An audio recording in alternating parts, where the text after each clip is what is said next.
ભગવાન કહે છે આ મારા ભક્તોનું સમર્પણ કેવું છે, આ ભક્તોનો નિરોધ કેવો છે. યે દારાગાર પુત્રાપ્તાન પ્રાણાન વિત્તમિમં પરમ હિત્વા મામ શરણમ યાતાહ કથમ તાંસ ત્યક્તુમુત્સહે. હે ઋષિ,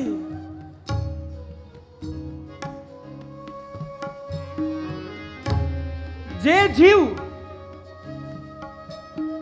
પોતાનું ઘર, પોતાનો પરિવાર, પોતાનું મમત્વનું એક સાધન, સ્ત્રી, પુત્ર, પરિવાર, માતા, પિતા, બંધુ, પ્રાણાન્વિત્તમિમં પરમ, ત્યાં સુધી કે પોતાના પ્રાણોને પણ છોડીને, પ્રાણોના અધ્યાસને ભૂલીને, એનો ત્યાગ કરીને હિત્વા મામ શરણમ યાતાહ, જે જીવ આ સર્વ કાંઈ પોતાના પ્રપંચને છોડીને મારા એક ચરણની અંદર સર્વદા એનો આશ્રય ગ્રહણ કરી લે છે. અરે ઋષિ, કથમ તામ ત્યક્તુમુત્સહે, હું મારા જાતને ભૂલાવી દઉં, પરંતુ આવા જીવોનો કેમ ત્યાગ કરું, આવા જીવોને કેમ મારાથી દૂર કરું, આવા જીવોને હું કેમ ભૂલી જાઉં. એવા ભક્તો માટે હું મારા ખુલ્લા પગે દોડીને ચાલ્યો જાઉં છું. આગળ વર્ણન આવે છે.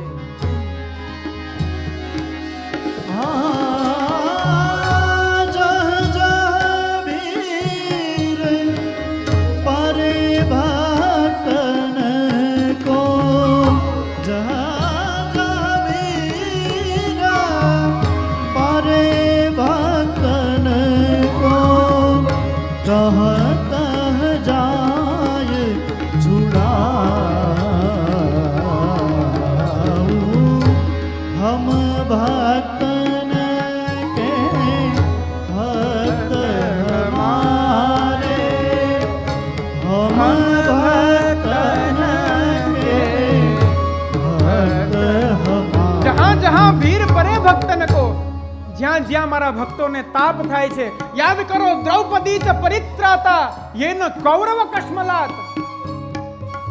દ્રૌપદી જ્યાં સુધી પોતાનું સાધન કરી રહ્યા હતા, પોતાના સાધનો દ્વારા પોતાની જ રક્ષા કરી રહ્યા હતા, ત્યાં સુધી એમની રક્ષા નથી થઈ. જ્યારે તેઓ નિસ્સાધન બન્યા છે, છેલ્લે કહેવાય છે કે એ ચીરનું વસ્ત્ર પોતાના દાંતમાં રાખ્યું હતું, દાંત દ્વારા એને ખેંચીને રાખ્યું હતું. ત્યારે પણ એ રોકાણું નહીં, અને જ્યારે દાંતમાંથી પણ તે ચીરનું વસ્ત્ર નીકળી ગયું, ત્યારે સ્મરણ થયું, હે ગોવિંદ, હે માધવ, હે શ્યામ સુંદર, હે જગન્નાથ, રક્ષા કરો. પ્રભુએ એની લાજ રાખી છે, કારણ કે ભક્તો ભગવાનનો હૃદય છે. જો મમ ભક્ત સો બેર કરત હૈ સો નિજ બેરી મેરો.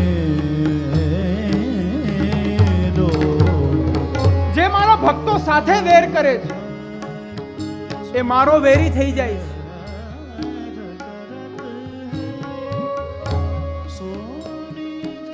હું સદૈવ મારા ભક્તોનું પાલન કરું છું. જે મારા ભક્તોનો વેર કરશે એ મારો વેરી થશે. ભગવાન પૂર્ણ પુરુષોત્તમ અનંત બ્રહ્માંડના નાયક છે.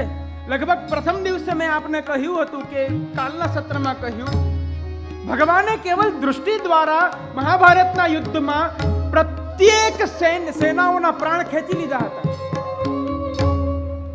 શું પ્રભુ ધારે જેના એક ભ્રુ વિલાસ, એક નેણના વિલાસ માત્રથી અનંત બ્રહ્માંડોમાં પ્રલય આવે, શું એ મહાભારતના યુદ્ધમાં ઉપસ્થિત હોય અને એ યુદ્ધ 18 દિવસ સુધી ચાલે? આ માનવામાં આવે છે.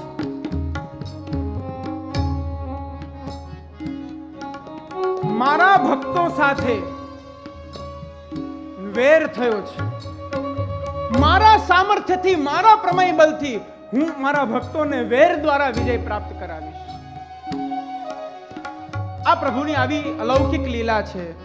આગળ સુરદાસજી ખૂબ સુંદર વર્ણન કરે છે. દેખી વિચાર ભક્ત હિત કારણ, દેખ વિચાર ભક્ત હિત કારણ, ભાકત હો રથ દે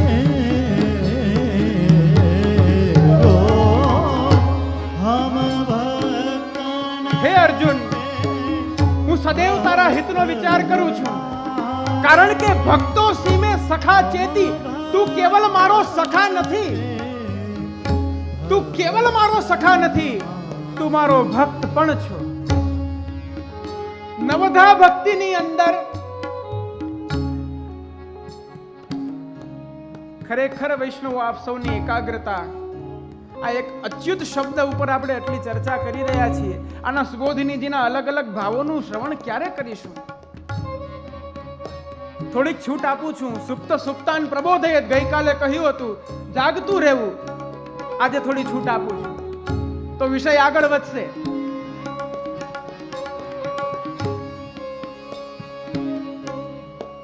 ભક્તો સીમે સખા ચેતી. અરે અર્જુન, તું મારો ભક્ત પણ છો ને સખા પણ છો. બંને ઉત્તમ પ્રકારની કક્ષાનું દાન અર્જુનને થયું છે.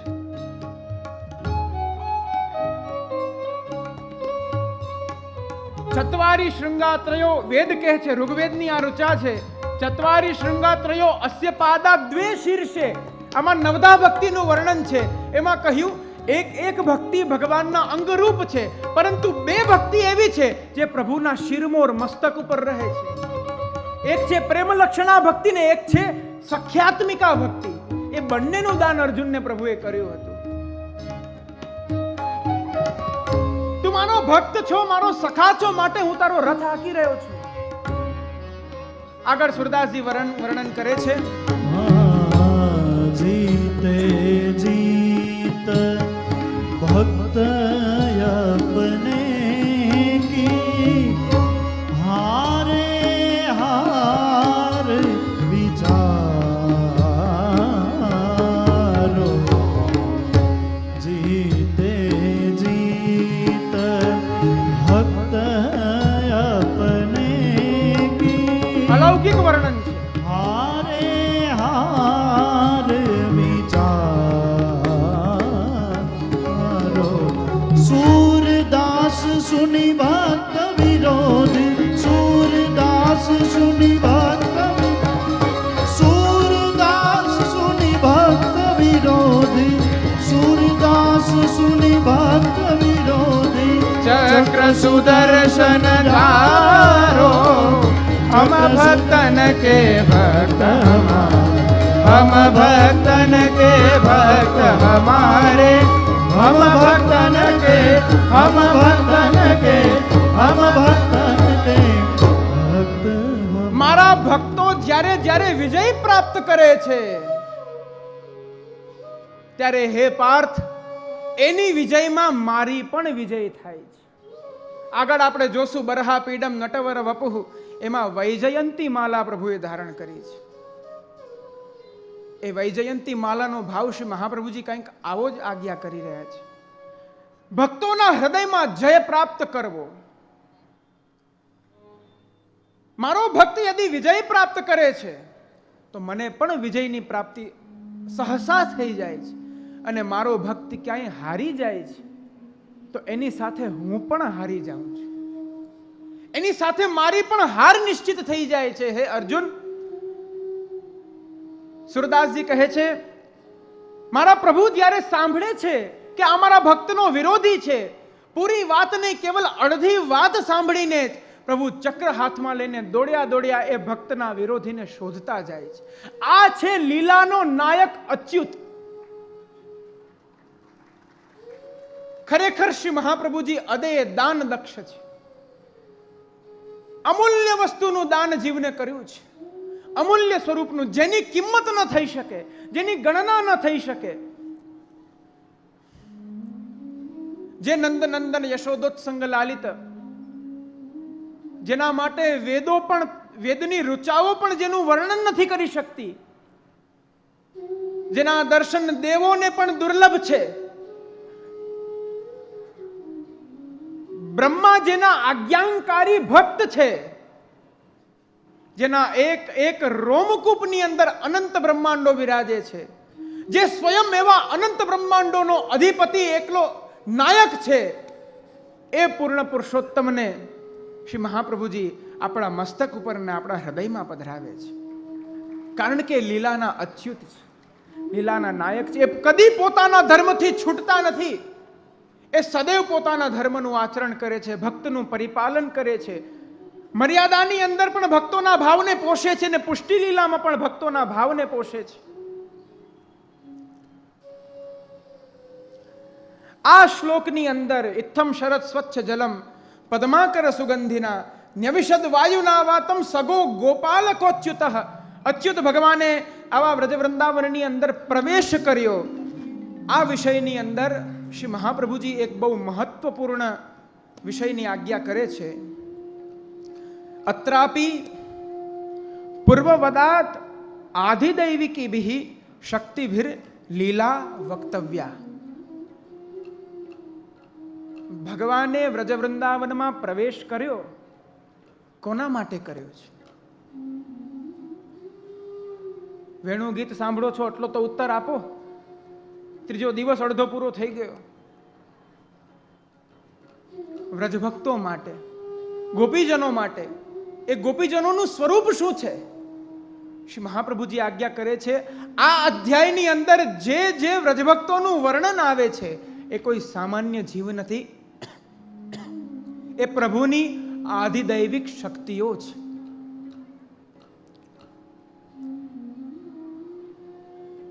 આધિદૈવિક શક્તિ.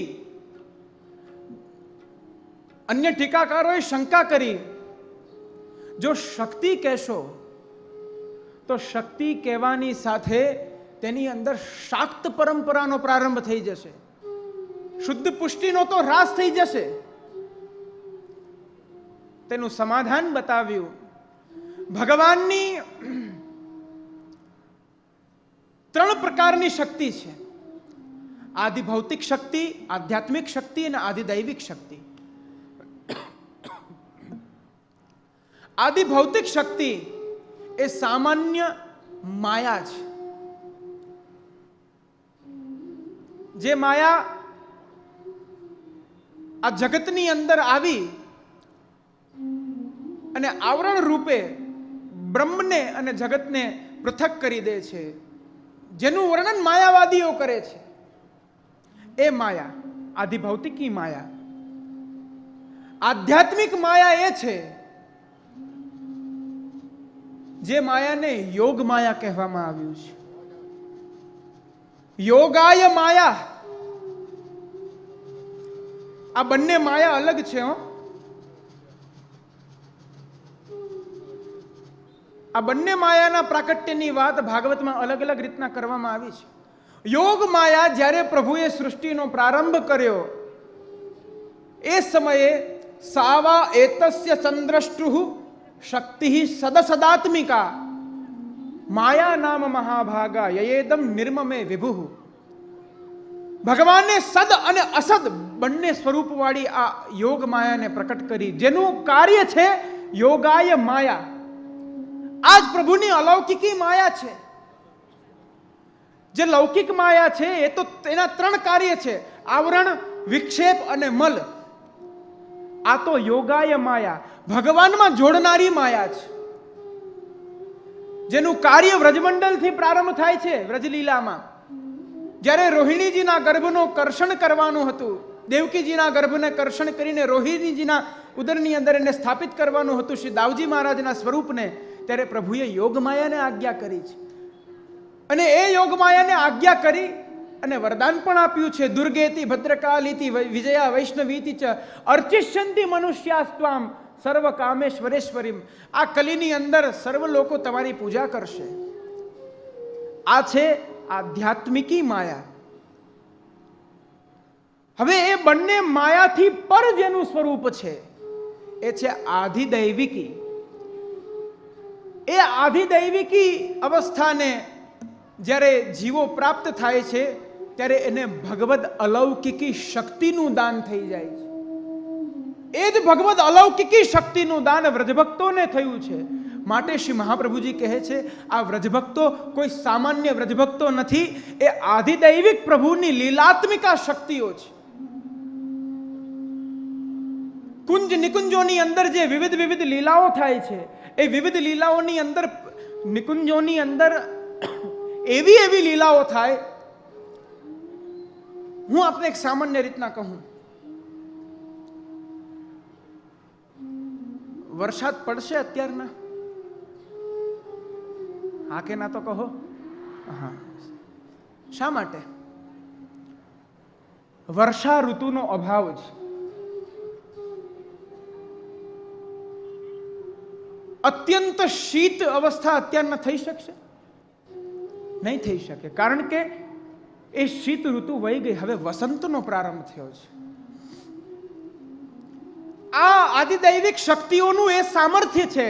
એમને શક્તિ સ્વરૂપા એટલા માટે કહેવામાં આવ્યા છે કારણ કે ભગવાનની એ નિકુંજાદિની લીલાઓમાં એક સમયે એક સ્થાને 6 ઋતુઓ પ્રકટ થઈ જાય છે. એક સ્થાને ગ્રીષ્મતા છે, ઉષ્ણતા છે, એક સ્થાને વર્ષા છે, એક સ્થાને હેમંત ઋતુ છે, એક સ્થાને શિશિર ઋતુ છે, એક સ્થાને વસંત ઋતુ છે. પ્રત્યેક ઋતુની નિકુંજ પ્રમાણે પ્રભુ એક એક કુંજમાં પધારીને એ ભક્તોને સ્વરૂપાનંદનું દાન પ્રદાન કરે છે. આવી ઋતુઓને પ્રકટ કરવાનું સામર્થ્ય જેનામાં છે એવા વ્રજભક્તો આદિદૈવિક શક્તિ સ્વરૂપા છે. ન્યવિશદ ઇત્થમ શરદ સ્વચ્છ જલમ પદ્માકર સુગંધિના ન્યવિશદ વાયુના વાતમ. ન્યવિશદ શબ્દનો અર્થ થાય છે પ્રવેશ કરવો. વિશદ, વિષ પ્રવેશને ધાતુ છે, એનો અર્થ છે પ્રવેશ કરવો. પરંતુ અહીંયા ની ઉપસર્ગનો પ્રયોગ થયો છે, ની અવિશદ. શ્રી મહાપ્રભુજી આજ્ઞા કરે છે આ ની શબ્દનો ઉપયોગ શા માટે કર્યો? તો કહ્યું પ્રભુએ જ્યાં પ્રવેશ કર્યો છે એ પ્રવેશ પણ ભૌતિક પ્રવેશ નથી, આદિદૈવિક પ્રવેશ છે. અને જે સ્થળમાં પ્રવેશ થઈ રહ્યો છે એ સ્થળ પણ આદિદૈવિક છે. અને જે સ્થળમાં પ્રવેશ કરીને જે લીલાઓ કરવાની છે એ લીલાઓ પણ આદિદૈવિક છે. માટે ન્યવિશદ શબ્દનું આપે સૂચન કર્યું છે. શરદ સ્વચ્છ જલમ પદ્માકર સુગંધિના અને સગો ગોપાલ કોચ્યુત. શ્રી મહાપ્રભુજી આજ્ઞા કરે છે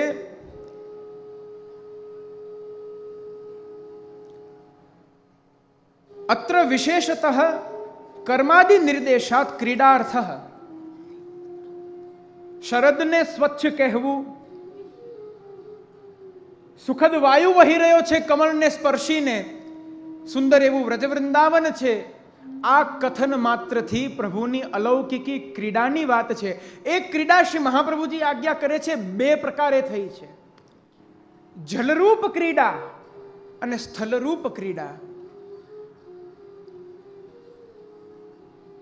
શરદ ઋતુના કારણે જે સરોવરો સ્વચ્છ થાય છે એમાં પ્રભુની વ્રજભક્તો સાથેની જલરૂપ ક્રીડા છે. અને વ્રજવૃંદાવનમાં ગૌચારણની સાથે જે પ્રભુનો પ્રવેશ થયો છે એ સ્થલરૂપ ક્રીડા છે. આ 2 પ્રકારે પ્રભુએ ક્રીડા કરી.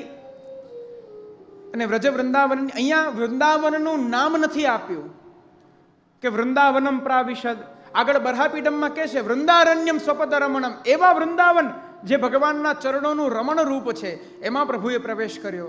પરંતુ આ શ્લોકમાં વૃંદાવનનું નામ નથી લીધું, પરંતુ શ્રી મહાપ્રભુજી આજ્ઞા કરે છે આદિદૈવિક પ્રવેશનું સૂચન છે, માટે આદિદૈવિક વૃંદાવનમાં જ પ્રવેશ થયો છે.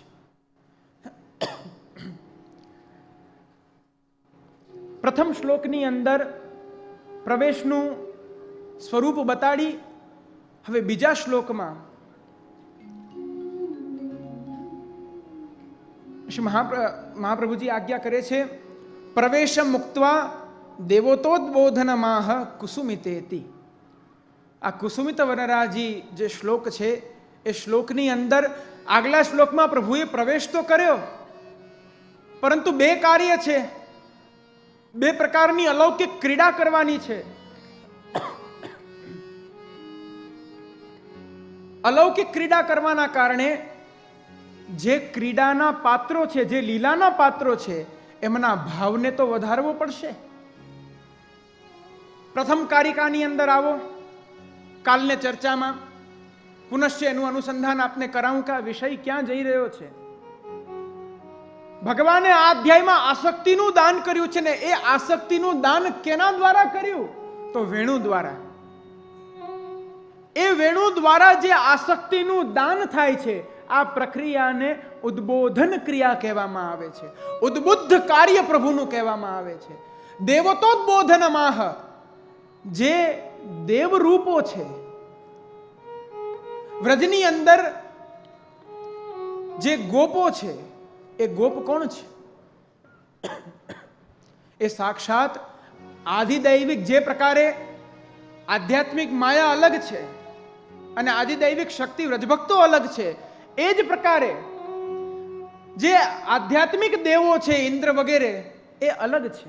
અને અહીંયા તો આધિદૈવિક દેવો જે લીલાના પાત્રો છે એ ગોપ બાળકો છે. વેદની શ્રુતિઓ એ વ્રજભક્તો છે. આપણા વેદોની અંદર જે શ્રુતિઓ, ઋચાઓ, મંત્ર વગેરે છે એમાં પણ પુલ્લિંગ અને સ્ત્રીલિંગના ભેદો જોવામાં આવ્યા છે. શ્રુતિઓ અને ઋચાઓ સ્ત્રીલિંગ છે, તો વેદની અંદર જે મંત્ર છે એ મંત્ર પુલ્લિંગ છે. એ જ મંત્ર રૂપ આ ગોપ છે. બધા એ આ ગોપનું સ્વરૂપ છે. અરે વેદો નારાયણો સાક્ષાત સ્વયંભૂરિત શુશ્રુમઃ યેતુ ત્વદીય ચરણામ ગુરુકોશ ગંધમ જિઘ્રંતિ કર્ણ વિવરે શ્રુતિવાતનીતમ. આ વેદ રૂપી, આ મંત્રો રૂપી ગોપ અને શ્રુતિઓ રૂપી વ્રજભક્તો શા માટે આધિદૈવિક સ્વરૂપે પ્રભુની સાથે રહે છે તો એનું વર્ણન કરવામાં આવ્યું. બ્રહ્માજી કહે છે, હે ભગવાન, વેદની શ્રુતિ, ઋચા અને મંત્રનું કાર્ય શું છે? આપના ચરણારવિંદમાં જે તુલસીજી વિરાજે છે એ તુલસીજી અને ચરણ રજની ગંધને નિત્ય પ્રાપ્ત કરવું. કેવો અલૌકિક ભાવ છે. જે આપના ચરણ રજ છે, જે ચરણ રજની અંદર જે ચરણારવિંદમાં તુલસીજી સમર્પવામાં આવે છે, વેદની શ્રુતિઓ, વેદની ઋચાઓ, શ્રુતિવાતનીતમ, એ વાણી એ વાયુ રૂપે આવીને સતત એનો સ્પર્શ કરતા રહે છે, એનો સુગંધ લેતા રહે છે. માટે આ દેવો, આ ગોપો દેવના સ્વરૂપમાં, આધિદૈવિક દેવતાઓના રૂપમાં પ્રભુની સાથે છે.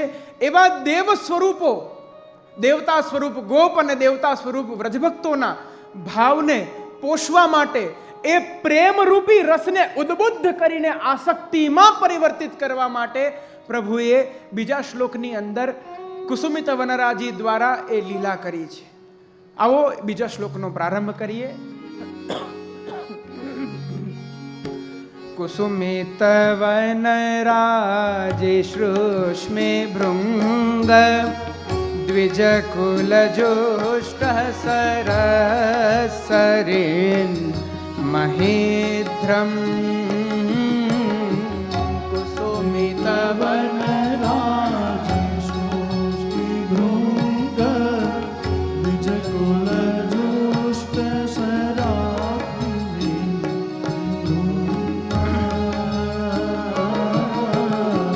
કુસુમિત વનરાજે શ્રુષ્મે ભૃંગ દ્વિજકુલજોષ્ટ સરસરીન મહેદ્રમ. કુસુમિત વનરાજે શ્રુષ્મે ભૃંગ દ્વિજકુલજોષ્ટ સરસરીન મહેદ્રમ. મધુપતિરવગાહ્ય ચારયન ગાહ સહ પશુપાલબલશ્ચુકુ જવેણુ.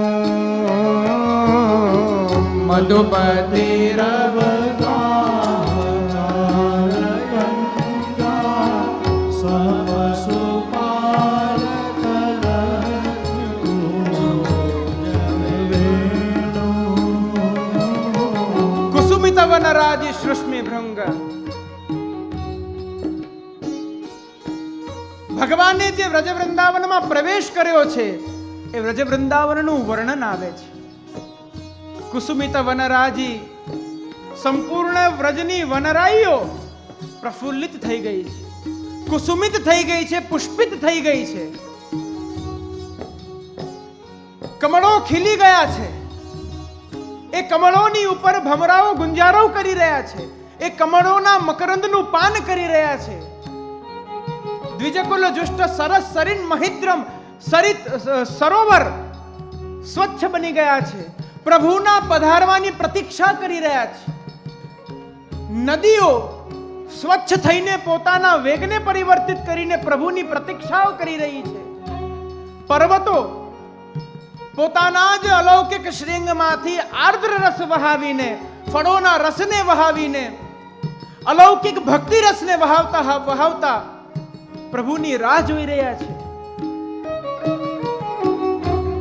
એવા અલૌકિક વ્રજ વૃંદાવનની અંદર આ કુસુમિત વનરાજી,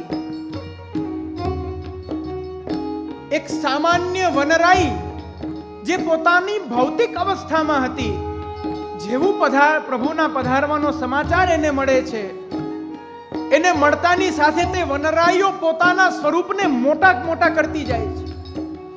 એક ચાલવાની કેડી હોય, આસપાસ વનરાઈ હોય, સઘન વન હોય, એ પોતાની ડાળીઓને એટલી વધારે છે કે ચાલવાનો માર્ગ જ ના રહે.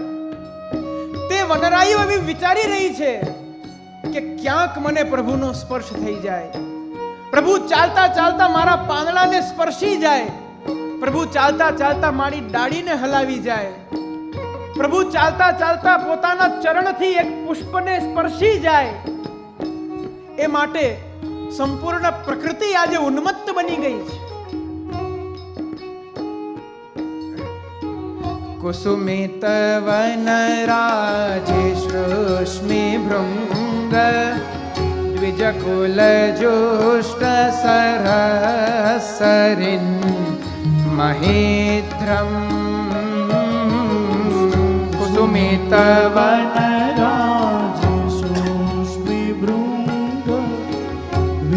ભક્તોના હૃદયમાં સદૈવ આવો તાપ રહેવો જોઈએ.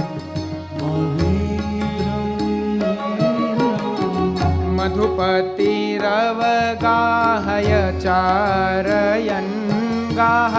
અહીંયા ભગવાનને મધુપતિ કહ્યા છે.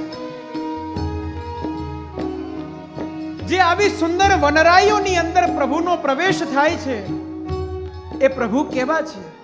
તો કહ્યું મધુપતિ.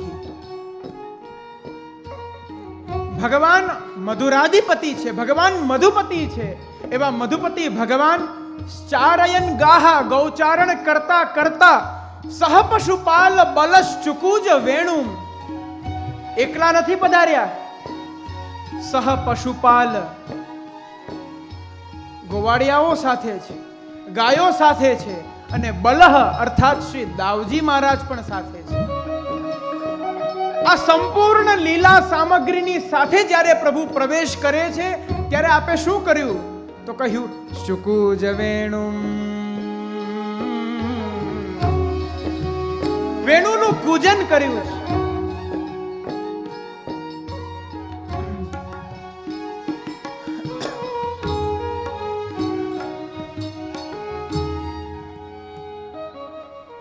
વેણુ ગીત ની અંદર જે વેણુવાદનના જે પ્રકારો છે, એ પ્રકારોને સમજવા બહુ જરૂરી છે. 3 પ્રકારના વેણુગીતની અંદર વેણુનાદનું વર્ણન આવે છે. આ શ્લોકની અંદર કહ્યું ચુકુજ વેણુમ. પ્રથમ એક વેણુ કૂજન હોય, ત્યાર પછી વેણુનાદ, અને ત્યાર પછી વેણુ રવ. આ 3 અલગ અલગ છે. ત્રણેયની જે કાર્ય કરવાની જે ક્ષમતા છે, અથવા જે ત્રણેયનું સામર્થ્ય છે, ત્રણેયનું લીલા કરવાનું ઉદ્દેશ્ય, એ ત્રણેયનું અલગ અલગ છે. શ્રી મહાપ્રભુજી કહે છે કેવલ શૃંગારાર્થમેવ શુકુજમ ભગવતા કૃતમ. વ્રજભક્તોના હૃદયમાં આ કેવલ રસનું દાન કર્યું છે.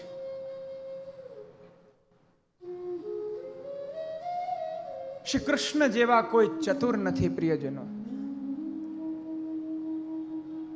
ભગવાનને યદિ પોતાના સ્વરૂપની અનુભૂતિ કરાવવી હોત તો પ્રભુ ત્યારે ને ત્યારે ન કરાવી દેત. અરે બાલ લીલામાં જ્યારે પ્રભુ પલનામાં ઝૂલી રહ્યા છે એ સમયે એ વ્રજભક્તો શું કહે છે? તોકતા વપુષી તવ રાજતે. આહા, હે શ્યામ સુંદર, હજી તો આપ નાનકડા પાલનામાં ઝૂલી રહ્યા છો. દૃષિતુ મદ માનની માનહરણમ. એ પાલનામાં ઝૂલતા ઝૂલતા જ અમારા વ્રજ સીમંતનીઓના માનનું આપે હરણ કરી લીધું છે દૃષ્ટિ માત્રથી. અગ્રિમે વયસી કિમુ ભાવિકા મેપી નિજ ગોપિકા ભાવ. હજી તો તમે આ તોકતા એક નાનકડા બાળકના સ્વરૂપે છો, પાલનામાં ઝૂલી રહ્યા છો, અને પાલનામાં ઝૂલતા ઝૂલતા અમારા ચિતડા ચોરી લીધા. જ્યારે તમે અગ્રિમે વયસ્ય કિમુ, જ્યારે તમે મોટા થશો ત્યારે અમારી શી દશા કરશો? અમને તો એવું લાગે છે કે અમારે આ વ્રજને છોડીને ભાગી જવું પડશે. સાહિત્યકારો કહે છે, હે નાગર ત્વમ ચોરોસી. વ્રજભક્તને એક વ્રજભક્ત ભગવાનને કહે છે, વિરહાવસ્થામાં ભ્રમર ગીતની અંદર એક ભ્રમર ગુંજારવ કરે છે. ભ્રમરના સ્વરૂપે ભગવાનને સંબોધીને કહે છે, હે નાગર તુમ ચોરૌસી. હે નાગર, હે તું ચોર છો. તારાથી શ્રેષ્ઠ કોઈ ચોર આ જગતમાં નથી થયું. તસ્માદહમ બિભેમી. હે ચોર, તું નાગર છો માટે હું તારાથી ડરી રહી છું.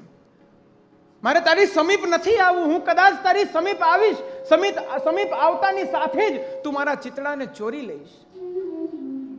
અને ચિત્તને ચોરીને કદાચ હે ભગવાન આપ પધારી જાઓ તો એક જ સાધન અમારી પાસે છે, ચિત્ત જે આપનું સ્મરણ કરે એ પણ સાથે લઈ જશો તો અમે કરશું શું?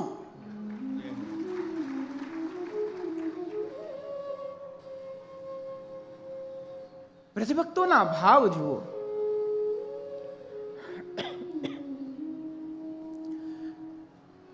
એક બાજુ વ્રજભક્ત કહે છે પાલનામાં ઝૂલતા પ્રભુને કે હજી આપ આવડા છો, અમારા મનને હરી લીધા, મોટા થશો તો શું થશે? આ સ્વરૂપને વ્રજભક્તો જાણે છે. જે સ્વરૂપ છે એ સ્વરૂપના માધુર્યને વ્રજભક્તો અનુભવે છે. તો એવા વ્રજભક્તો માટે ભગવાનને એમના ભાવને ઉદ્બુદ્ધ કરવા માટે શરૂઆતમાં પહેલા નાનકડું કૂજન કરવું પડે, એ પછી નાદ કરવું પડે, એ પછી રવ કરીને એ અમૃતરૂપી વેણુનાદ કર્ણ દ્વારા હૃદય સુધી પહોંચાડવો પડે. આ કેવી લીલા છે, વિચાર તો કરો.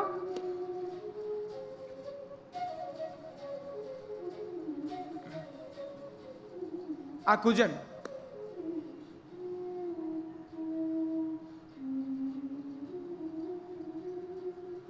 કૂજનનો અર્થ છે જેમાં કેવલ શૃંગારનું નિરૂપણ થયું હોય. કેવલ શૃંગાર એ વિપ્રયોગનો સૂચક છે. હવેના સત્રમાં થોડી એકાગ્રતા રાખજો, કારણ કે હવે થોડી સુબોધિનીજીની નાની નાની ક્લિષ્ટ વાતો આવશે. બે પ્રકારના રસ છે, એક કેવલ રસ અને એક ધર્મ સહિત રસ. અહીંયા પ્રભુએ કેવલ રસ અર્થાત શૃંગારનું જ, શૃંગાર અર્થાત પ્રભુને જે આપણે શૃંગાર ધરાવીએ એ શૃંગાર નહીં હો. શૃંગારનો અર્થ છે પ્રેમ. શૃંગારનો અર્થ છે અલૌકિક રતિ. શૃંગારનો અર્થ છે સ્નેહ. શૃંગારનો રસ એનો અર્થ છે હૃદયની પરસ્પર પ્રગાઢતા.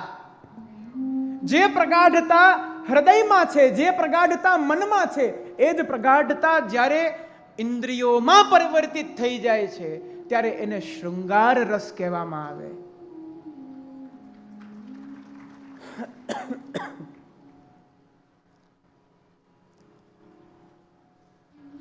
ત્રણ પ્રકારના વેણુના સ્વરો છે, એક વેણુ કૂજન, એક વેણુ નાદ અને વેણુ રવ. વેણુ કૂજન એ વિપ્રયોગનું સૂચક છે. વેણુ કૂજનની અંદર પ્રભુએ અસ્પષ્ટ નાદ કર્યો છે. અસ્પષ્ટ નાદ શબ્દ ઉપર ધ્યાન આપજો. ખબર ન પડે, કંઈ વાગી રહ્યું છે. પરંતુ શું વાગી રહ્યું છે? જેમ હંસધ્વનિ રાગ વાગતો હોય તો આપણે સાંભળીને કહી શકીએ કે હંસધ્વનિ છે. સારંગ રાગ વાગતો હોય તો એ સારંગના સ્વરોને સાંભળીને કહી શકીએ કે આ સારંગ રાગ છે. પરંતુ એવો નાદ ત્યાં પ્રકટ થયો છે જે અસ્પષ્ટ છે. વ્રજભક્તો સાંભળે છે, સાંભળતા સાંભળતા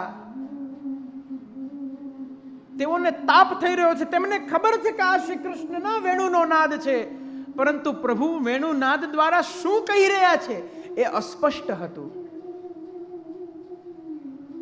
આ વેણુ કૂજનનું કાર્ય છે. વેણુ કૂજનનું કાર્ય છે વિપ્રયોગ રસનું દાન દઈ અંતઃકરણમાં એ સુતેલા એ સુષુપ્ત ભાવને પ્રબુદ્ધ કરી જાગૃત કરવો. ત્યાર પછી આવે છે વેણુ નાદ. વેણુ નાદનો અર્થ છે સ્પષ્ટ નાદ. જે નાદનું શ્રવણ કરીને વ્રજભક્તો જાણી ગયા કે પ્રભુ પોતાના નાદ દ્વારા આ કાર્ય કરાવવા માંગે છે.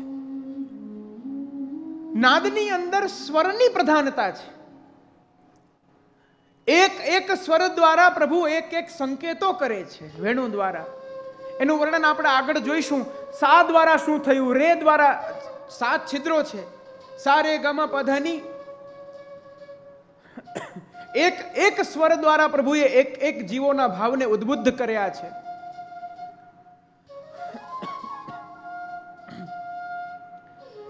નાદની અંદર સ્વર હોય અને એ નાદ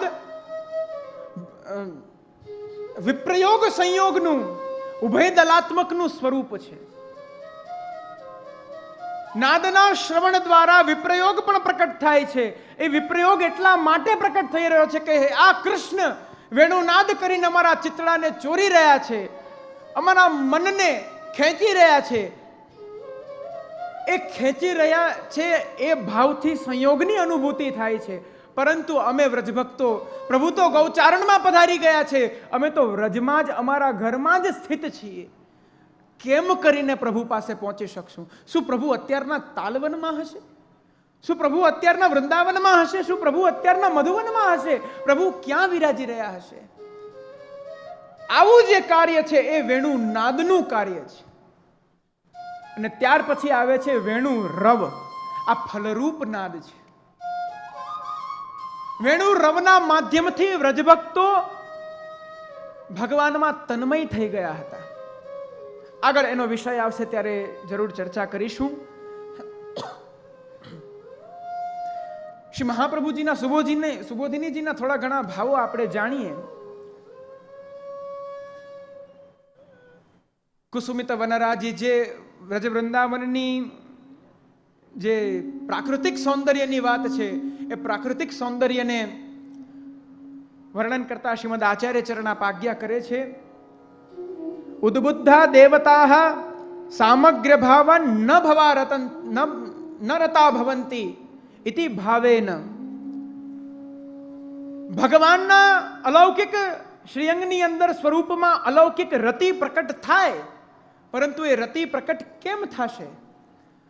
જો એ અલૌકિક આંતરરમણને પ્રકટ કરનારું વાતાવરણ આસપાસ હશે.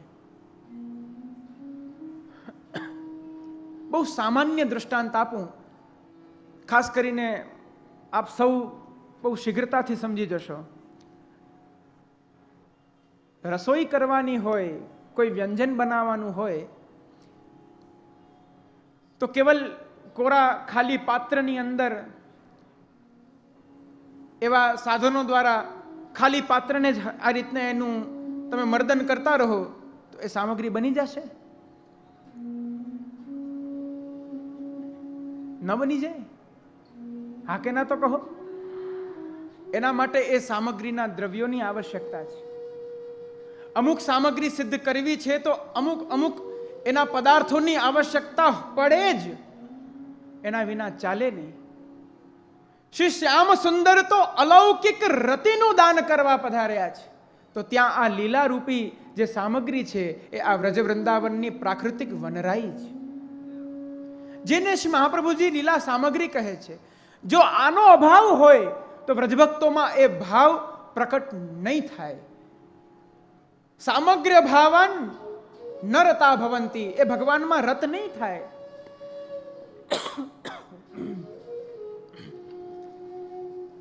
ત્યાર પછી મુખ્યતયા શ્રી મહાપ્રભુજીએ જે એક શબ્દ ઉપર ભાર આપ્યો છે આ શ્લોકમાં, આપે કહ્યું છે મધુપતિ. ભગવાનને અહીંયા મધુપતિ કહ્યા છે. મધુપતિ અર્થાત એક અર્થ છે ભ્રમર, એક અર્થ છે શૃંગાર, એક અર્થ છે વસંત. વસંત ઋતુને પણ મધુપતિ કહેવામાં આવ્યો છે. વસંત જ સર્વનો પ્રારંભ છે. અત્યારના વસંત ચાલી રહ્યો છે. વસંત પહેલા જે શિશિર ઋતુ હતી એ ઋતુની અંદર બધું જ ખરી જાય છે, બધું જ ઉજળી જાય છે. પરંતુ જ્યારે વસંતનો પ્રારંભ થાય તો વસંતના પ્રારંભ થતા જ કુસુમિત નાની નાની કડીઓ ફૂટવા લાગે છે. એ કડીઓ જ પ્રેમનું આસક્તિ સ્વરૂપ છે. આ મધુપતિ શબ્દ કહેવાથી શ્રી મહાપ્રભુજી આપ આજ્ઞા કરે છે કે ભગવાન સ્વયં વસંતાધિપતિ છે, ભગવાન સ્વયં શૃંગાર આત્મા છે, ભગવાન સ્વયં શૃંગાર કલ્પદ્રુમ છે. યદ્યપિ શરદ ઋતુ ચાલી રહી છે, પરંતુ શરદ ઋતુમાં પણ ભગવાને વસંત ઋતુને પોતાના અલૌકિક શ્રીઅંગમાં ધારણ કરી અને વ્રજ વૃંદાવનમાં પ્રવેશ કરતાની સાથે વૃંદાવનની ભૂમિમાં કેવલ પ્રભુના ચરણારવિંદનો એક અંગુષ્ઠનો સ્પર્શ થવાથી જ વસંતના ધર્મો ભગવાનમાં છે. માટે આખું વ્રજ વૃંદાવન ખીલી ઉઠ્યું છે. આ એક અર્થ થયો. ત્યાર પછીનો અર્થ કહ્યો મધુપતિ અર્થાત ભ્રમર. ભ્રમર ગીતની અંદર વર્ણન આવે છે. એ ભ્રમરના 3 અર્થ મહાપ્રભુજી ત્યાં બતાડ્યા છે. તેમાંનો એક અર્થ અહીંયા આપણે લઈએ. ભ્રમરનો એક અર્થ છે કાલ. ભ્રમર કાલનું પ્રતીક છે.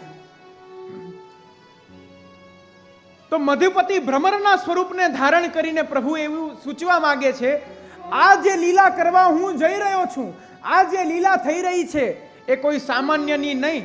કાલાધિકો હરિશ્ચાત્ર પુરુષોત્તમ એવ ચ. કાલથી પણ પર, જે મહાકાલને પણ તુચ્છ બનાવી શકે, મહાકાલને પણ તૃણમત લેખી શકે એવો હું કાલનો પણ કાલ પૂર્ણ પુરુષોત્તમ સ્વયં આ લીલા ધામની અંદર પ્રવેશ કરી રહ્યો છું. માટે દિન પણ મારી ઈચ્છાથી થશે, રાત્રિ પણ મારી ઈચ્છાથી થશે, પવન પણ મારી ઈચ્છાથી વહેશે, નદીઓ પણ મારી ઈચ્છાથી શીતળતા પ્રદાન કરશે.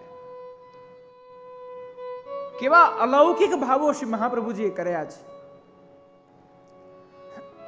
આપ સૌને સમજાય તો છે ને? બહુ ક્લિષ્ટ નથી લાગતું ને?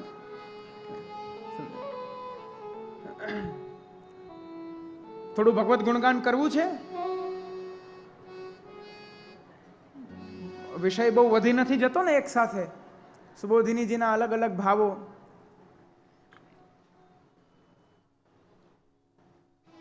બધા સ્વસ્થ લાગો છો, વાંધો નથી. આજે મારે બરહાપીડમ શ્લોક પૂરો કરી દેવો છે. હવે 2 જ દિવસ બાકી રહ્યા. વેણુ ગીતની અંદર 20 શ્લોક છે, એમાંના પહેલા 6 શ્લોક તો સુખદેવજી વર્ણન કરે છે. બાકીના 13 શ્લોકો જે વ્રજભક્તો કહે છે, જે મુખ્ય નવનીત, એ તો હજી બાકી છે.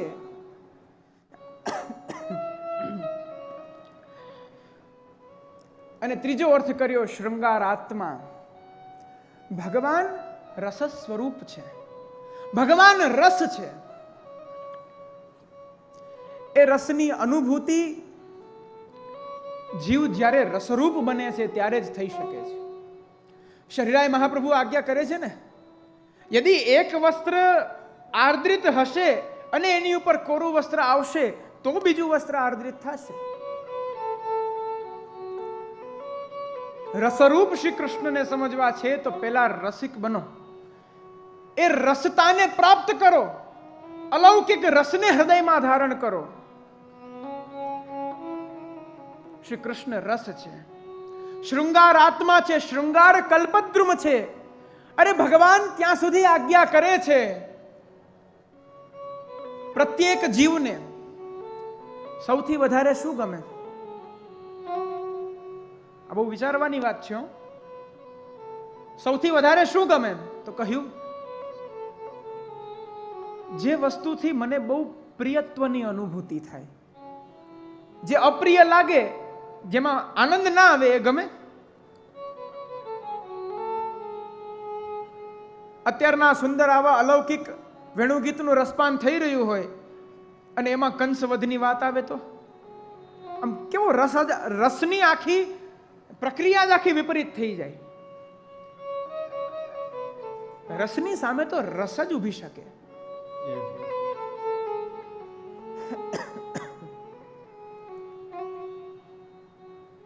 ભગવાન કહે છે તમને સૌથી વધારે આનંદ કેમાં આવશે? તો જ્યારે તમારું પ્રિય જ થતું રહેશે. તો ભગવાન કહે છે તમારે તમારું પ્રિય કરવું છે ને? હું તમને પૂછું છું, તમારું પ્રિય તમારે કરવું છે? હા કે ના તો કહો. આ બાજુથી બહુ અવાજ આવે, અહીંથી અવાજ જ ના આવે. તો હરણીના પ્રસંગમાં આપણે ચોખવટેની કરીશું. હરણીઓ આમ નામ ભગવત દર્શન હરણીઓ નથી કર્યા. સહ કૃષ્ણ સારા, પોતાના પતિ કૃષ્ણસાર હરણને પણ લઈ જાય છે. આપમાં પણ એ વેણુ ગીતનો ઉદ્બુદ્ધ રસ પ્રકટ થવો જ જોઈએ. ભગવાનની અધર સુધામાં આપણે ડૂબકી લગાડી રહ્યા છીએ. ભગવાન કહે છે યદિ તમને તમારું પ્રિય કરવું હોય તો અહમ આત્માત્મનામ ધાતઃ પ્રેષ્ઠઃ સન પ્રેયસામપી. હે જીવ, અહમ આત્માત્મનામ ધાતઃ, હું સર્વનો સ્વામી છું, દરેક આત્માઓનો સ્વામી હું સ્વયં પૂર્ણ પરમાત્મા છું. પ્રેષ્ઠઃ સન પ્રેયસામપી. દેહાદિર્યત કૃતે પ્રિય. યદિ તમને તમારા દેહનું કંઈ પ્રિય કરવું છે, તમને તમારું કંઈ એવું કાર્ય કરવું છે જેના દ્વારા તમને આનંદની અનુભૂતિ થાય, તો ભગવાન સ્વયં પોતાના જ મુખેથી પોતાની લીલા પ્રકટ કરે છે. અતો મયી રતિમ કુર્યાત. હે જીવો, હું રસ છું, હું શૃંગાર છું, તમે મારામાં રતિ કરો.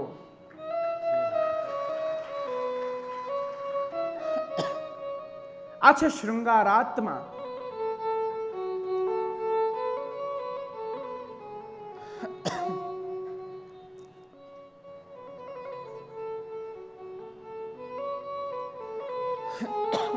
આગળ વર્ણન આવે છે ગાહા ચારયન. ભગવાને આવા મધુપતિ, ભગવાન આવા અલૌકિક વ્રજ વૃંદાવનમાં પ્રવેશ તો કરે છે, પરંતુ કેવલ પ્રવેશ નથી કર્યો. ચારયન ગાહા, ગાયોને પણ ચરાવે છે. તો શ્રી મહાપ્રભુજી આજ્ઞા કરે છે વસંતાધિપતિ સરસ મધુરાધિપતિ શૃંગારાત્મા સ્વધર્મમ કુર્વન. ભગવાન કેવલ ગૌચારણ નથી કરતા, પ્રભુ ગૌચારણ રૂપ પોતાના ધર્મોનું પાલન કરે છે. ગૌચારણ દ્વારા ભગવાને પોતાના ધર્મોનું પણ પાલન કર્યું છે અને પરોક્ષ રૂપે વેણુનાદ દ્વારા પોતાના હૃદયના અલૌકિક પ્રેમની પણ અનુભૂતિ ભગવાને પણ કરી છે. એવો આ અલૌકિક બીજો શ્લોક પુનશ્ચ એકવાર એનું અવગાહન કરી એના સૂક્ષ્મ ભાવને સમજી અને તૃતીય શ્લોકમાં પ્રવેશ કરીએ. કુસુમિત વનરાજે શુષ્મે ભૃંગ દ્વિજકુલ જોષ્ટ સરસરે મહેદ્રમ. કુસુમિત વનરાજે શુષ્મે ભૃંગ દ્વિજકુલ જોષ્ટ સરસરે મહેદ્રમ. મધુપતિરવગાહ્ય ચારયન ગાહ સહ પશુપાલ બલશ્ચુકુર્જ વેણુ. મધુપતિરવ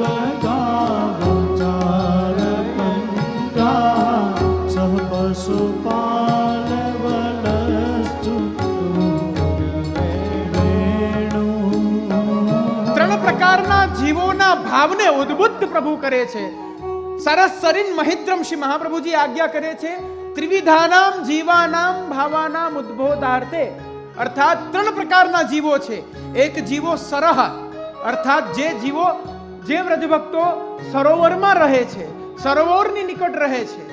ત્યાર પછી કહ્યું સરીન, અર્થાત જે જીવો નદીઓની આસપાસ રહે છે, જે વ્રજભક્તો, એમના ભાવને. અને છેલ્લે કહ્યું મહિદ્રમ, અર્થાત જે પુલિંદજી છે, જે ભીલનીઓ છે, જે શ્રી ગિરિરાજજીની તળેટીમાં રહે છે, મહિદ્ર અર્થાત પર્વતની નિકટ રહે છે. આવા 3 પ્રકારના સરોવરના જીવો, સરિતાના જીવો અને મહિદ્ર અર્થાત પર્વતના જીવો, આવા 3 પ્રકારના જીવોના ભાવનો ઉદ્બોધ અર્થાત એ પ્રેમને આસક્તિમાં પરિવર્તિત કરવા માટે એક સાથે પ્રભુએ વેણુનું કૂજન કર્યું છે. આ કૂજન પણ આધિદૈવિક છે. અડધા વ્રજભક્તો તો ઘરમાં હતા. આ 3 પ્રકારની તો વાત આવી. અમુક સરોવરમાં રહે છે, અમુક નદીની આસપાસ રહે છે, અમુક શ્રી ગિરિરાજજીની તળેટીની આસપાસ રહે છે. એમના તો ભાવનો ઉદ્બોધ પ્રભુ કેવલ રસથી કરી રહ્યા છે. જો પ્રભુ સ્વયં આ શ્લોકમાં આલંબન વિભાવ બનીને પ્રકટ થયા છે. આ વિષયને સમજવું બહુ જરૂરી છે. જે રસ પ્રકટ કરાવે છે એને આલંબન વિભાવ કહેવાય. વિભાવ અર્થાત વિશિષ્ટ ભાવ, એક એવો અલૌકિક ભાવ જ્યાં પ્રકટ થતો હોય. પ્રભુએ એક સાથે કેવલ એક જ કૂજન કર્યું છે. વ્રજમાં જઈને, શ્રીમદ ગોકુલમાં જઈને પ્રભુએ વેણુ કૂજન નથી કર્યું, વનમાં કર્યું છે.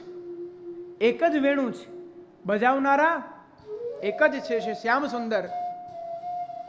પરંતુ અનુભૂતિ બંને જગ્યાએ પૃથક પૃથક થઈ છે. કેવલ શૃંગાર રસના માધ્યમથી ભગવાને જે જીવો વ્રજની અંદર શ્રીમદ ગોકુલમાં સ્થિત હતા તેમને જણાવ્યું કે હું તમારાથી દૂર જઈ રહ્યો છું. વેણુના કૂજન દ્વારા તેમને અનુભૂતિ કરાવી કે અરે વ્રજભક્તો, હું હવે પ્રાતઃકાલથી લઈને હવે છેડ સંધ્યા પર્યંત અડધો દિવસ તમારાથી દૂર જઈ રહ્યો છું. એવી અનુભૂતિ કૂજનમાં એમને કરાવી અસ્પષ્ટ રૂપે. અને જે જીવો વ્રજની અંદર જે આ ત્રિવિધ જીવો છે, સરોવર, નદી અને પર્વતના, એમને કહ્યું હું કેવલ તમારા માટે આવી રહ્યો છું. હું કેવલ તમારા ભાવોને ઉદ્બુદ્ધ કરવા માટે આવી રહ્યો છું. તમારા ભાવને પ્રગાઢ કરવા માટે આવી રહ્યો છું. એક કૃષ્ણ બંને જગ્યાએ અલગ અલગ રસોની ઉત્પત્તિ કરે છે. આ પ્રકારે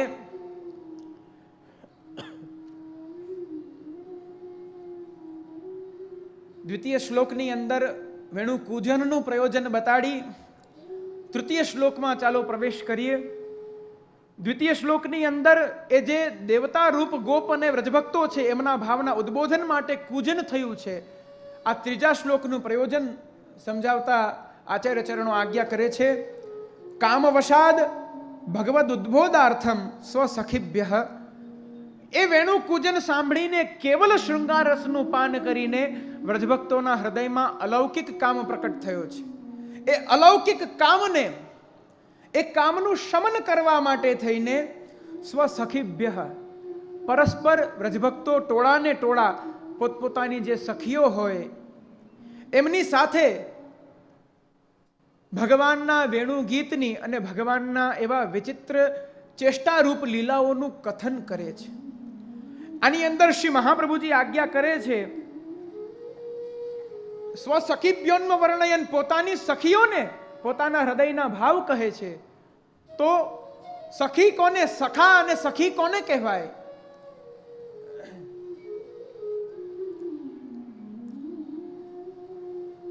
સખા અને સખાત્વની પ્રાપ્તિ ક્યારે થાય? તો સમાન શીલે વ્યસનેષુ સખ્યમ. જ્યાં સમાન શીલ હોય, બંનેની આદત એક સરખી હોય, વ્યસન બંનેની આવશ્યકતાઓ એક સમાન હોય, બંનેના વિચારો એક સાથે મળતા હોય એને સખાત્વની પ્રાપ્તિ થાય છે. મિત્ર અલગ છે અને સખાત્વ અલગ છે. જ્યાં એક એક ઇન્દ્રિયોના વિષયોની અંદર સમાનતા વ્યાપી જાય એને સખાત્વ કહેવાય. વ્રજભક્તો પરસ્પર એ સખી ધર્મનો વહન કરે છે. કઈ રીતના? સમાનશીલ, બંનેનો ચારિત્રિક સ્વભાવ કેવો છે? તો કેવલ ને કેવલ કૃષ્ણ રસની પ્રાપ્તિ. વ્યસને શું? બંનેની આદત કેવી છે? તો બસ કૃષ્ણની મુખ માધુરી, વેણુ માધુરી, નામ માધુરી અને લીલા માધુરીનું પાન કરવું. પ્રત્યેક વ્રજભક્તોને એક જ સમાનતા જોવામાં આવ્યા છે, માટે કહ્યું એ પરસ્પર સખીઓ છે. એ પરસ્પર એ બંને એ લોકોને સખાત્વની પ્રાપ્તિ થઈ છે. એ વર્ણન કરતા તૃતીય શ્લોકનો પ્રારંભ થાય છે.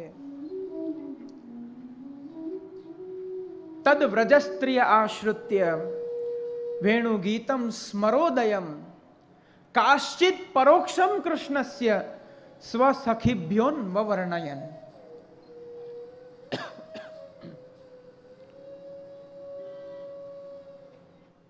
અલૌકિક વર્ણન છે પ્રિયજનો.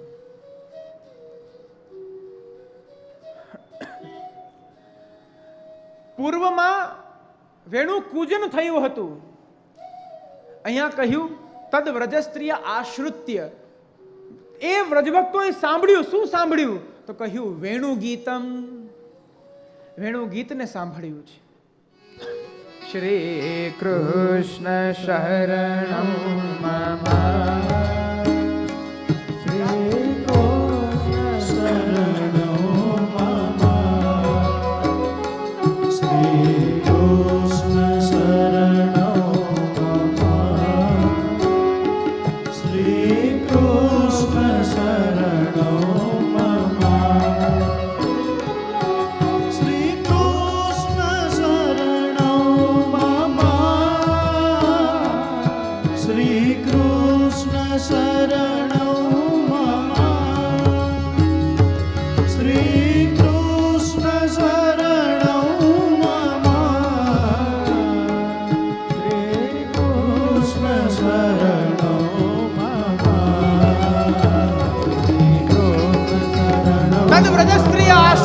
વેણુ ગીત સ્મરોદયમ કાશ્ચિત પરોક્ષમ કૃષ્ણસ્ય સ્વસખીભ્યોન્વર્ણયન.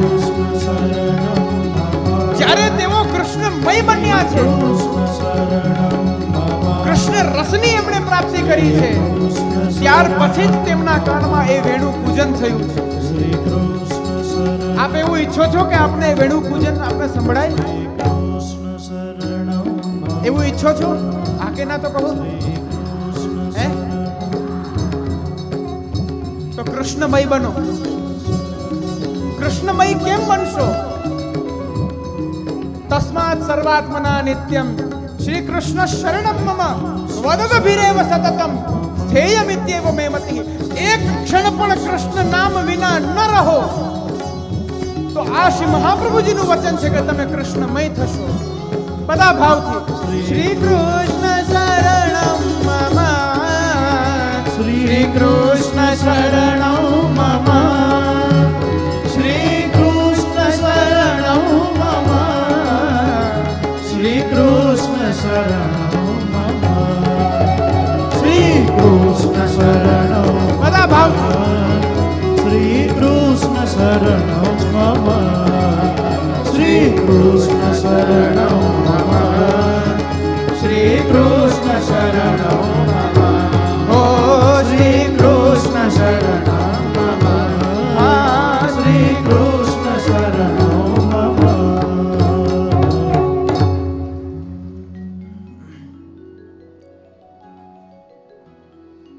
મહોદાર ચરિત્રવાન સ્વરૂપાનુવર્તી પૂજ્ય શ્રી કાકાજીના યુગલ ચરણારવિંદમાં કોટિશઃ દંડવત પ્રણામ કરી સત્રના પ્રારંભની આજ્ઞા માંગુ છું. જે વિષયની આપણે સૌ ચર્ચા કરી રહ્યા છીએ, વેણુ કૂજન. પૂર્વના શ્લોકમાં સહ પશુપાલ બલશ્ચુકુજ વેણુમ, ભગવાને વેણુનું પૂજન કર્યું છે. તો આ શ્લોકની અંદર પેલા તો આ શ્લોકનો સામાન્ય અર્થ જુઓ. તદ વ્રજસ્ત્રીય આશ્રિત્ય, એ પૂજન વ્રજભક્તોએ સાંભળ્યું, ગોપીજનોએ સાંભળ્યું. આશ્રિત્ય, એ કૂજનમાં શું હતું? તો કહ્યું વેણુ ગીતમ, એ વેણુ દ્વારા ગવાયેલું ગીત હતું. સ્મરોદયમ, એ ગીત કેવું હતું? અમારા અંતઃકરણના અલૌકિક કામને પ્રકટ કરનારું હતું, સ્મરોદયને પ્રકટ કરનારું હતું, જેના દ્વારા સ્મરોદય થયો છે. કાશ્ચિત પરોક્ષમ કૃષ્ણસ્ય, અમુક વ્રજભક્તો જે સરોવરમાં હતા, નદીની આસપાસ હતા, પર્વતોની આસપાસ હતા, તેઓ તો પરસ્પર એ જ શ્રી કૃષ્ણ રસનું પરસ્પર કથન કરવાની ચેષ્ટાઓ કરવા લાગ્યા. પરંતુ જે પરોક્ષમાં, જે વ્રજની અંદર સ્થિત, પોતાના ઘરની અંદર સ્થિત જે વ્રજભક્તો હતા, ત્યાં પણ તેઓ સર્વે એકત્રિત થઈને વ્રજમાં ને વ્રજમાં જ બંને બાજુ, વનની અંદર અને વ્રજની અંદર બંને બાજુ બંને વ્રજભક્તો ભગવાનની લીલા અવગાહન રૂપ જે આ વેણુનાદ છે એની પરસ્પર ચર્ચા કરવા લાગ્યા. સ્વસખીભ્યોન્મ વર્ણયન, પરસ્પર એકબીજાને કહેવાનો પ્રયત્ન કરવા લાગ્યા.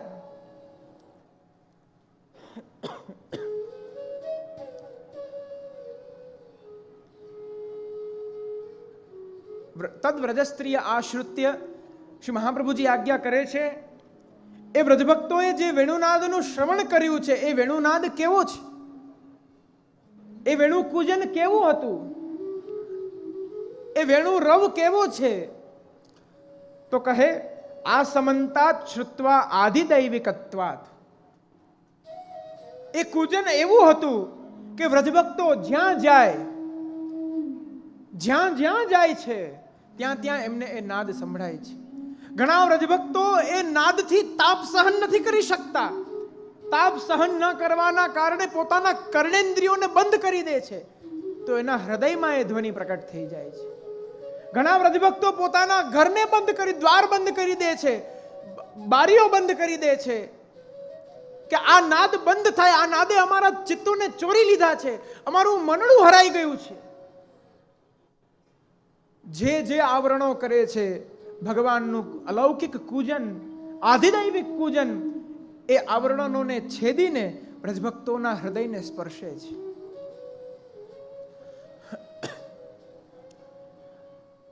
આ સમંતા સર્વત્ર જ્યાં જાય છે ત્યાં એમને જ એ વેણુનાદ સંભળાય છે. અને હા, આ સમંતાદ કહેવાથી સર્વત્રનો અર્થ થાય છે, પરંતુ આ આધિદૈવિક નાદ છે.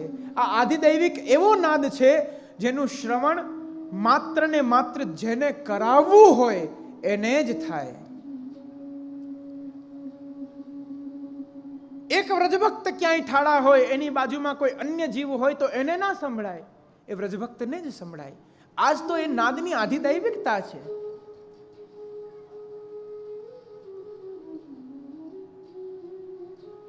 અને શ્રી મહાપ્રભુજીનું પ્રમાણ આપતા આપ કહે છે, અન્યથા જો આ આધિદૈવિક નાદ ના હોય તો કથમ વનસ્થિતો વેણુનાદો, વનમાં રહેલા પ્રભુ છે, વ્રજમાં પોતાના ઘરે રહેલા વ્રજભક્તો છે, પ્રભુ અહીંયા જે વેણુ દ્વારા અધર સુધા જે મોકલે છે, જે વિભાવાદી સ્વરૂપો ધારણ કર્યા છે, એની અનુભૂતિ એ ઘરે બેસીને કેમ કરી શકે?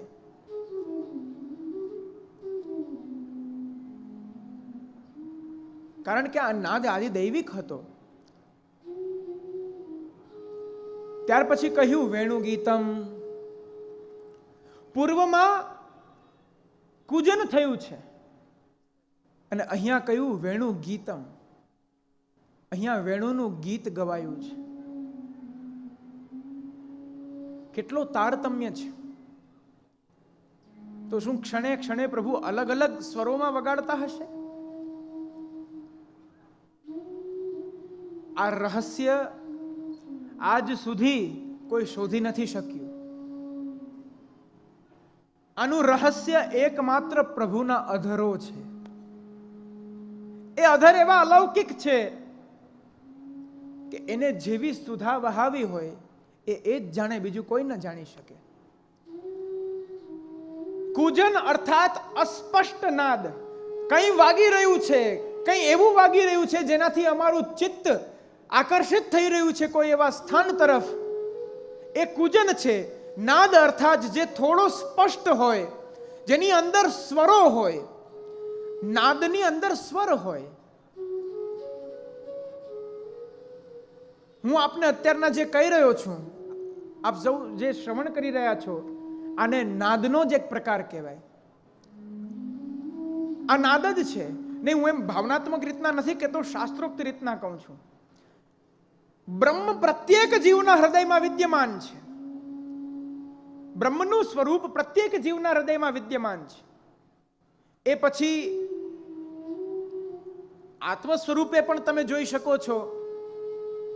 એ જીવ યદિ કંઈ બોલી રહ્યો છે તો એના બોલવામાં પણ બ્રહ્મ જ નીકળે છે.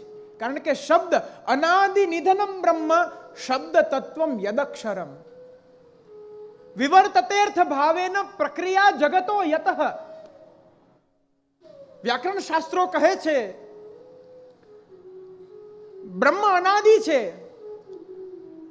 શાશ્વત છે.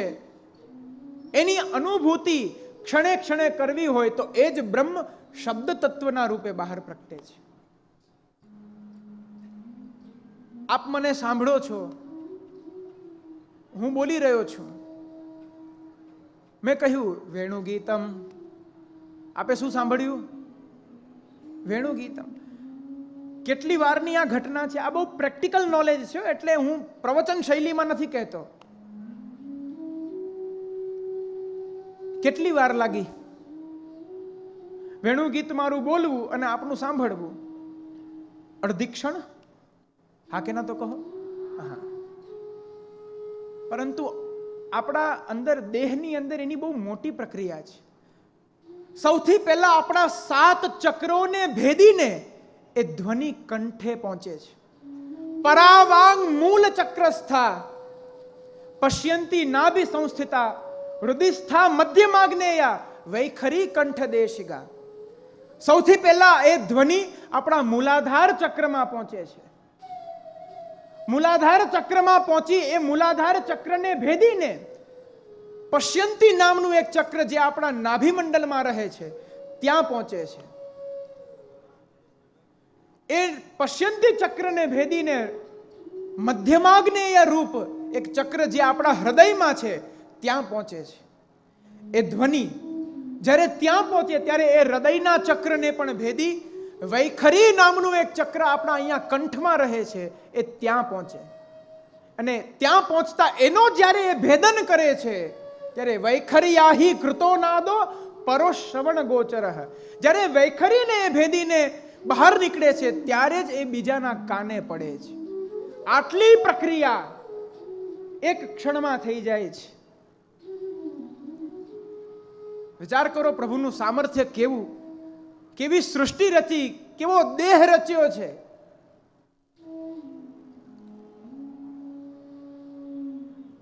નાદની અંદર સ્વર હોય. આ હું જે કહી રહ્યો છું એ નાદ છે, જેના દ્વારા સ્વરો. આપ મારી વાણીને જો સાંભળો અને એને યદિ પેલા મીટરની અંદર જોવામાં આવે તો એમાં આ રીતના આકા આકા આવશે. કારણ કે એ મારા અવાજનું વેરિએશન છે. એ નાદ છે. ક્યારેક ઊંચો સ્વર થઈ જાય છે, ક્યારેક નીચો, ઉદાત, અનુદાત, સ્વરિત, પ્લુત વગેરે. આ નાદના પ્રકારો છે. કુજનમાં કેવલ અસ્પષ્ટતા જ જણાય છે અને નાદની અંદર સ્વરો પણ જણાય છે.